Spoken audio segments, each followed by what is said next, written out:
So we have to integrate the function which is sin x over sin x minus alpha into dx.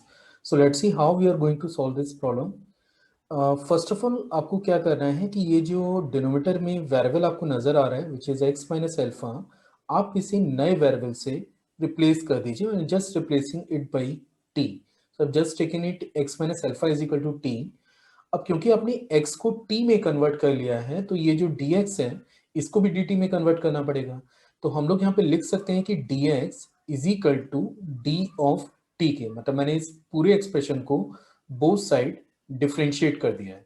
Now the question will become this is integral of sine. आप देख सकते हैं कि ये जो x है इसको replace करना होगा अल्फा प्लस t से, ये आपका न्यूमरेटर पार्ट हो गया.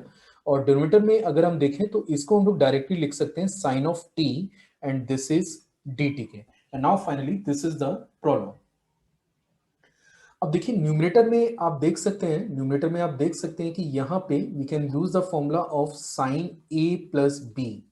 और मैं साइन ए प्लस बी की बात करें तो this is equal to sine A cos B plus cos A and this is sine of B के. ऐसा हम लोग इसे लिख सकते हैं. Now this is equal to sine alpha into cos t plus cos alpha into sine t divided by sine t into d t के. तो हमने इसको स्प्लिट कर लिया. अब आप इसे दो पार्ट्स में ब्रेक कर सकते हैं, मतलब ये अपॉन डिनोमिनेटर प्लस ये पार्ट अपॉन डिनोमिनेटर. और अगर मैं ऐसा करता हूं तो this will become sine alpha cos t upon sin t dt. This is the first term, and the second part is cos alpha sin t over sin t and this is dt के. तो हम लोग इसको ऐसा लिख सकते हैं. In the next step you can check. देखिए ये जो टर्म है which is the sin alpha, ये कांस्टेंट क्वांटिटी है तो आप इसे इंटीग्रेशन के बाहर यूज कर सकते हैं. और cos t upon sin t इसको हम लोग लिख सकते हैं cot of t. This is cot of t, this is dt plus यहाँ पे आपका sin t से sin t कैंसिल हो रहा है और cos अल्फा आपका कांस्टेंट पार्ट है, that is a integral which is dt plus constant. So अब नथिंग इज रिमेनिंग हियर, बस हमें ये करना है कि इस पार्ट को इंटीग्रेट करना है. और जैसे आप इसको इंटीग्रेट करेंगे तो sine alpha, now we have to integrate the function cot t. तो देखिए जब आप cot t को इंटीग्रेट करते हैं तो integral of cot x dx this is equal to log mod of sin x plus constant. यानी कि ये टर्म बन जाता है log mod of sin t mod and plus this term is cos alpha, ये आपका cos अल्फा है और dt का इंटीग्रल आपके पास t आने जा रहा है and plus constant. This term is actually t, है ना.